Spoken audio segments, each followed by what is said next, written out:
Amara stood at the altar, her heart racing but her smile steady. The church was full, family, friends, laughter, whispers. Everyone had come to see her marry the man she loved, David. The flowers smelled sweet, the choir sang softly, and everything looked perfect. David stood in front of her, his hands warm as he held hers. Amara looked into his eyes and saw the man she thought she would spend forever with. Her mother sat in the front row, smiling proudly. Her younger sister, Kemi, stood among the bridesmaids, looking beautiful as always. The priest raised his hand and said with a calm voice, "Do you, David, take Amara to be your lawfully wedded wife?" The words hung in the air. David didn't answer. His smile faded a little. His eyes began to move, past Amara, past the priest, until they stopped on someone in the crowd. He was looking at Kemi. A small frown crossed Amara's face. She waited. Everyone waited. The silence grew heavy. Then, in a soft, trembling voice, David said the words that broke the world apart. "I take you, Kemi." The sound echoed through the church like thunder. Gasps filled the air. Someone dropped a camera. A child cried. The priest froze, unsure what to say next. Kemi's eyes widened in shock. Mrs. Okoro, their mother, covered her mouth with both hands. Amara felt her heart stop. Her hands slipped out of David's. For a moment she couldn't breathe. The world became quiet, painfully quiet, like everything around her had disappeared. She looked at David, her face pale, her eyes full of tears that refused to fall. What did you say?" she whispered. David's mouth opened, but no sound came out. He looked around helplessly, realizing what he had just done. Kemi took a step back, shaking her head. No, David, you didn't mean that," she said softly, her voice trembling. The guests whispered among themselves, some pulling out phones, some staring in disbelief. Amara stood still. She didn't scream. She didn't cry. She just looked at both of them, her sister and the man she loved, and in that moment, something inside her broke completely. The priest tried to calm the crowd, but nothing could fix what had happened. The wedding that was supposed to be a dream had turned into a nightmare before everyone's eyes. As flashes from cameras lit up the room, Amara's face stayed blank, not from shock anymore, but from realization. She understood everything now. The looks, the whispers, the small moments she ignored. She took one slow breath and looked down at her wedding ring. The music had stopped, but her heartbeat echoed loudly in her ears. And then, the scene faded out on her frozen expression. The world went quiet again, and the story moved back in time. To show how everything had led to this moment, Amara and Kemi grew up in the same small house filled with laughter, noise, and endless arguments. Amara was the calm one, quiet, careful, and always responsible. Kemi, on the other hand, was wild and free. She loved attention, always laughing the loudest, always getting away with things. Whenever Kemi got into trouble, it was Amara who fixed it. If Kemi broke a vase, Amara took the blame. If Kemi forgot to do her chores, Amara stayed up late to do them. Their mother often said with a soft laugh, "Kemi will be the one to shine, and Amara will hold the light for her." Amara would smile at those words, but deep down they stung a little. As the years passed, not much changed. Amara grew into a gentle, hard-working woman. She became a nurse, always caring for others, always patient. Her life was simple and quiet, just the way she liked it. Kemi, meanwhile, stepped into the world of public relations. She was confident, bold, and always surrounded by people. Everyone loved her, her charm, her beauty, her laughter. She was the star of every room she entered. Still, Amara loved her sister deeply. She admired her courage and envied her ease with people. But sometimes, when their mother would praise Kemi for being the successful one, Amara would look away, pretending it didn't hurt. Then came David. Amara met him at the hospital one evening when he was visiting a friend who had been in an accident. He was an architect, tall, soft-spoken, and kind. He noticed her tired eyes and brought her coffee the next day. Slowly, they began to talk, about work, about family, about dreams. David made Amara feel seen. He didn't just admire her beauty, he respected her heart. For the first time, she felt safe and loved without having to compete. When Amara brought David home to meet her family, everyone was happy, everyone except Kemi. Kemi smiled and hugged him, but there was a spark in her eyes that Amara couldn't quite read. At dinner, Kemi laughed at all his jokes and made witty remarks that drew everyone's attention. David smiled politely, but Amara noticed how easily Kemi could steal the moment, as if she didn't even try. After dinner, Kemi teased her. Amara, you finally found someone. I was beginning to think you'd marry your hospital bed. She laughed playfully, but the words carried a small sting. Amara brushed it off, smiling, though she felt uneasy. He's different, she said softly. Different how? Kemi tilted her head, still smiling. He listens, Amara replied. Kemi laughed again. That's sweet. Let's hope he keeps listening. Their mother, Mrs. Okoro, loved David immediately. She told Kemi, see? Your sister may be quiet, but she knows how to pick a good man. Kemi only smiled. Of course, Mama. Amara always gets what she deserves, she said, though her tone carried something sharp beneath the sweetness. As the months passed, Amara and David grew closer. He would visit her after work, bringing flowers or helping her cook dinner. He told her he admired her kindness and the way she always put others first. Amara finally felt she had found her balance in life, her peace. But Kemi was always around. She visited often, claiming she missed her sister. But Amara noticed how her presence changed things. Kemi would joke with David, calling him Mr. Architect or teasing him about his drawings. David laughed, trying to be polite, but sometimes his eyes lingered on Kemi for a second too long. Amara tried to ignore it. She told herself it was harmless. Sisters tease. People joke. But deep down, something didn't feel right. At one family dinner, Kemi wore a red dress that caught everyone's attention. She complimented David's taste in music, and even argued playfully with him about architecture. Everyone laughed, but Amara sat quietly watching. When the evening ended, her mother pulled her aside. Don't be jealous of your sister, she said gently. Kemi has her charm, but David chose you. You should be grateful. Amara nodded, though the words made her heart ache. She wasn't jealous, at least she didn't want to be. She just wanted peace. Later that night, David told her, your sister is fun. She reminds me of you, but louder. Amara smiled faintly, replying, yes, louder. She lay awake after he left, staring at the ceiling. Kemi had always been louder, brighter, and somehow, that light always cast a shadow on her. Still, Amara told herself everything was fine. She loved her sister. She loved David. And nothing could ever come between them. Or so she believed. One night, Amara was sitting on the couch after dinner while David took a shower. His phone buzzed on the table. Normally, she never looked at his messages, but this time the screen lit up, and the words caught her eye. I can't stop thinking about you, K. Her heart skipped a beat. The letter K. There was only one K she knew, Kemi. Her sister. Amara froze. She picked up the phone, her hands shaking. She read the message again, hoping she was mistaken. But it was clear. The message had come just a few minutes ago. Her chest tightened. She heard the water stop in the bathroom. Quickly, she put the phone down, pretending nothing had happened. When David came out, towel around his neck, he smiled at her. You look pale. Are you okay? She swallowed hard. Who's K? He paused, just for a second. But it was enough for her to notice. Then he laughed lightly, trying to sound casual. Oh, that? She's a client. I told you about her. I'm designing her office space. Amara stared at him, her voice trembling. Clients don't send messages like that. David frowned. Amara, come on. You know I wouldn't do that. Maybe she's just being friendly. Don't make a big deal out of nothing. His tone was calm, but there was something in his eyes. Something that made Amara feel small, unsure and foolish. Still, she couldn't stop herself. It's not nothing, David. It's my sister's initial. Hey. David sighed and walked closer to her. You're overthinking again. You always assume the worst. She wanted to believe him. She wanted to trust him. But the doubt had already crept in.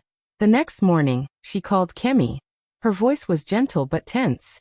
Kemi, did you message David last night? Kemi laughed, sounding shocked. What? No. Why would I do that? I just saw something strange on his phone. Kemi interrupted quickly. Oh, Amara, you're always so serious. You need to relax. Not every little thing means something bad. Her words felt sharp under the sweetness. You always overthink, sister, Kemi added with a small laugh. You'll push him away if you keep acting like this. Later that day, Amara told their mother what happened. Mrs. Okoro shook her head. Amara, You must learn to trust your man. If David says it's nothing, then it's nothing. You can't build a home on suspicion. But Mama. No buts, her mother said firmly. Kemi would never hurt you. She's your sister. Don't bring shame into your marriage before it even begins. Amara nodded silently. She felt like a child being scolded. Maybe they were right. Maybe she was overreacting. Maybe she was too sensitive. That night, she apologized to David. I'm sorry, she whispered. I shouldn't have doubted you. David smiled, pulling her close. It's okay. I know you just worry too much. But deep inside, Amara didn't feel peace. She felt hollow, like something precious between them had cracked. The wedding planning continued. Dresses, flowers, music. Everything moved forward as if nothing had happened. But inside her heart, a storm was quietly growing. Sometimes she would catch David texting late at night, his phone angled away from her. When she asked, he would smile and say, just work. Sometimes Kemi would visit, hugging Amara tightly, calling David brother, with a teasing laugh that made Amara's skin crawl. The tension grew quietly, like a shadow following her wherever she went. She tried to convince herself she was imagining it. Love meant trust, right? She didn't want to lose him. But every time she saw Kemi and David exchange a quick glance or share a quiet laugh, her heart ached a little more. Amara started to sleep less, worry more. She planned her wedding with trembling hands, a wedding that was supposed to be her dream, now filled with fear. Still, she smiled through it all. To her family, to her friends, to David. She wanted everything to be fine. But deep down, she knew the truth she couldn't say aloud. Something was already broken. The message that night had changed everything. It was only one line. But it planted a seed that would soon destroy everything she believed in. As the wedding day grew closer, Amara began to notice things that didn't feel right. Whenever Kemi and David were in the same room, they avoided looking directly at each other. Their eyes would quickly shift away, as if trying to hide something. It was small, but to Amara it screamed loud. One afternoon, Amara was talking to her friend, Ngozi, at a cafe. Ngozi's eyes widened as she said, I saw David and Kemi having coffee together last week. They looked very close, like they were sharing secrets. Amara forced a smile and nodded. Maybe it was just a friendly meeting. But inside her heart dropped. She started wondering if she was imagining things, or worse, losing her mind. When Amara told others about her worries, they told her she was being paranoid. Her mother said, you need to trust David and Kemi. You're making problems where there are none. Her sister, Kemi, was clever. She acted like she cared for Amara and always comforted her when she seemed upset. You're my sister. I would never hurt you, Kemi said, hugging her tightly. But behind Amara's back, Kemi secretly met David. They spoke in hushed voices, shared quick smiles, and touched hands when no one was looking. David felt the weight of guilt every day. He loved Amara, but he couldn't stop thinking about Kemi. The lies and secrets were eating him alive. He thought about calling off the wedding many times. But Kemi knew how to push his weak spots. Amara doesn't make you happy. Look at how stressed she is all the time. I'm the one who truly understands you. Her words were like poison, twisting David's feelings into confusion. Amara's best friend, Chuka, noticed the change in her. One evening, while they sat together in a quiet park, Chuka said gently, you don't have to marry someone who makes you doubt yourself. You deserve better. Amara looked down, tears welling in her eyes. But I love him. I want to believe it will be okay. Chuka took her hand. Love should never make you feel small or scared. The night before the wedding, Amara couldn't sleep. She felt restless, haunted by everything she had seen and heard. She decided to go to the hotel where David was staying. She wanted to talk to him, to find some peace before the big day. As she entered his room, something caught her eye on the floor near the bed, a delicate bracelet. It was Kemi's bracelet. Her heart shattered into 1,000 pieces, but she didn't scream. She didn't cry. She picked it up quietly, her hands trembling. She looked at herself in the mirror, steadying her breath. Tomorrow, she would walk down the aisle. She would not fall apart. Amara knew she deserved respect, even if no one else saw it. She tucked the bracelet into her purse and left the room without saying a word. That night, she lay in bed, feeling the weight of betrayal crushing her soul, but also a small, fierce flame of strength growing inside. The wedding was about to happen, and Amara was ready to face it, with dignity, courage, and a heart that would not break. The wedding day had finally arrived. The church was full of people dressed in their best clothes, waiting for the ceremony to begin. Amara stood at the altar, her heart pounding, her hands trembling slightly but holding strong. She wore her white dress, feeling both nervous and hopeful. David stood across from her, holding her hands. For a moment, everything seemed perfect, just like a dream. The priest smiled kindly and began the ceremony.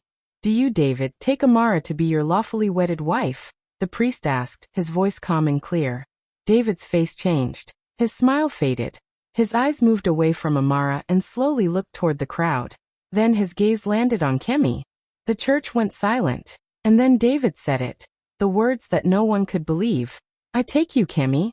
Gasps filled the air. Some people whispered in shock. Others stared in confusion. Cameras flashed all around as photographers captured the moment. Kemi froze. Her face turned pale. She looked like she couldn't believe what she just heard. Mrs. Okoro, their mother, gasped loudly and then fainted onto the floor. The silence in the church was heavier than any shout or cry. Amara didn't cry. She didn't scream. She just stared straight ahead, her eyes fixed on David. There was a quiet strength in her gaze, colder than ice. David's face turned red with shame. He opened his mouth to speak but couldn't find the words. He tried to apologize loudly, hoping to fix the terrible mistake in front of everyone. I'm sorry. I didn't mean to say that. It was a slip of the tongue. Amara, please." But Amara cut him off. Slowly, she took off her wedding ring and held it up for everyone to see. She looked David right in the eye and said clearly, "You called her name because she's been in your heart all along." The church was silent again, but this time, it was filled with truth. Without another word, Amara turned and walked down the aisle. Her steps were slow but steady. Her head was held high. The guests watched in stunned silence as she left David and Kemi behind, exposed and alone. Outside the church doors, Amara took a deep breath. For the first time that day, she felt free. She knew she deserved better than lies and betrayal. David and Kemi were left standing there, with nothing but their guilt and shame. Amara's heart ached, but she was strong. She had lost the man she loved and the sister she trusted, but she had not lost herself. And in that moment, everyone watching knew one thing clearly. Amara was the real bride, the one who would rise again. Weeks after the wedding disaster, Amara packed her bags and moved to Houston to start a new life. She wanted to leave behind the pain, the lies, and the broken trust. In Houston, everything was different. The city was big and busy, but it gave her space to breathe and heal. She found a small apartment and started working hard at the hospital, helping patients with a new sense of purpose. Back home, Kemi and David tried to keep their relationship going. But it wasn't easy. Their love was filled with guilt and secrets. They argued often and couldn't trust each other. What they had was not happiness. It was pain wrapped in false smiles. Mrs. Okoro, their mother, faced many whispers and cold stares from friends and neighbors. People talked about the scandal of her daughters, how one sister had betrayed the other, and the groom who had broken a heart at the altar. It was a hard time for her. Meanwhile, Amara focused on herself. She started seeing a therapist to help her understand her feelings and find peace inside. She worked on her career, learning new skills and dreaming bigger dreams. Slowly, the heavy weight inside her began to lift. One day, her best friend Chuka called her. They met at a quiet cafe and talked for hours. Chuka listened without judgment and offered gentle support. Their friendship grew stronger, turning into something warm and real, something Amara had missed for a long time. One evening, as they walked through a park, Amara smiled softly and said, "I used to think love was something you have to earn, like a prize you win if you're good enough." Chuka looked at her kindly. "And now I know," Amara replied. "Love is something you deserve. It's not about proving yourself. It's about being treated with respect and kindness, no matter what." Amara felt lighter, freer, and stronger than she ever had before. She was no longer the girl who fixed her sister's mistakes, or who stayed silent when her heart was breaking. She was a woman who had faced pain and come out shining. And this time, she was ready for a new beginning, one built on love, truth, and hope. One afternoon, Amara's phone buzzed with a new message. She opened it and saw a wedding invitation. It was from Kemi. Amara paused and smiled softly. She read the details once, then deleted the message without a second thought. She walked to the window and looked outside at the sunset. The sky was painted with warm colors, orange, pink, and purple. It felt calm and peaceful. Chuka, who was sitting nearby, noticed her quiet smile. He asked gently, "Are you okay?" Amara turned to him and said quietly, "For the first time, yes." She didn't feel angry or sad anymore. There was no need for revenge or bitterness. What she felt was freedom. A calm, deep peace inside her heart. The sun slowly disappeared behind the trees as Amara took a deep breath, ready to live her life on her own terms. This was not just an end. It was a new beginning. And this time, she was truly free. Hey friends. Thanks a lot for watching all the way through. Don't forget to like, comment, and subscribe for more stories. See you next time.